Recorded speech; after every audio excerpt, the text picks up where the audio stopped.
very interesting how to add something gives value to the dua. So don't just say, oh Allah, grant me children. Oh Allah, give me children who will be the coolness of my eyes and always within your obedience. Or when it comes to money, wealth, people ask Allah, oh Allah, give me bless me with money. Oh Allah, I got to pay my bills. Oh Allah, I got a debt. Oh Allah, help me to pay my debt. Wait. Add a clause to it, oh Allah, grant me wealth that I can use to earn your pleasure.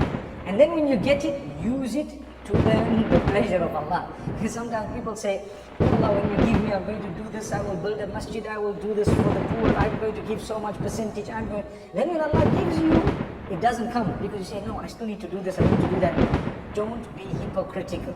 Call out to Allah, ask Him. When you're asking Him, add Him in the equation, in the sense that you're saying, oh Allah, I want you to fulfill my need. And when you do, I would like it to be fulfilled, to be able to do X, Y, and Z for your cause.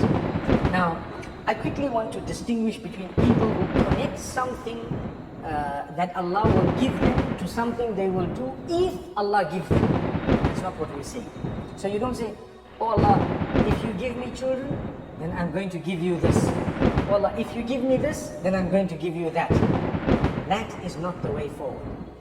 That is not actually correct. It's not right to say. What you say, oh Allah, grant me those who are good. Grant me wealth that is blessed. Grant me wealth that I will be able to spend in your cause. I've already got a plan. It's all there. I just want that wealth to be able to do this. I want this wealth so that it can be part of what I'm going to do. There's a subtle difference between the two. I'm saying, oh Allah, give me pious offspring. I'm not saying, oh Allah, if you give me the offspring, then I'm going to do this for you and that for you. You see, one is called a nadr, when a person promises Allah that, oh Allah, if I pass my examination, then I'm going to give a charity. Allah says, I don't need that charity, so maybe you don't need to pass. You see, it's like we are saying to Allah, you need the charity, so if you give me this, I'm going to give you that. So the hadith of Muhammad sallallahu alaihi wasallam in Sahih al-Bukhari says that that nadr is actually makruh. It's detested. It is extracted from a person who doesn't want to do the deeds. Very interesting. I think some of us might never have heard of what I've just said now, where you say, oh Allah, if you make me pass my examination, oh Allah, if you cure me, then I'm going to read the Quran once. Allah says, I didn't ask you, meaning I'm not going to benefit from you reading the Quran. But the correct way of doing it is to say, oh Allah, I've given a charity, I'd like you to help me to pass. So the charity is not connected to whether or not you're going to make me pass, but I'm pleading with you to make me pass because you are the greatest, you have it in you to make me pass. Indeed, I'm going to work as hard as I can. That brings me to another quick point. When you are supplicating, when you're calling out to Allah, don't be lazy.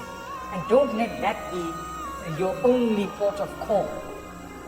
Because you say, oh Allah, I want to pass. Oh Allah, help me to pass my examination.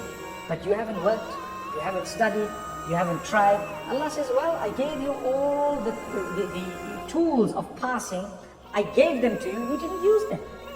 So while you're calling out to Allah subhanahu wa ta'ala to ask Him to make you pass, He has now given you the ability, the capacity. You work as hard as you can, and then you will actually achieve that by the help of Allah subhanahu wa ta'ala. But if you cut it, and you just asked Allah, then Allah will also cut it.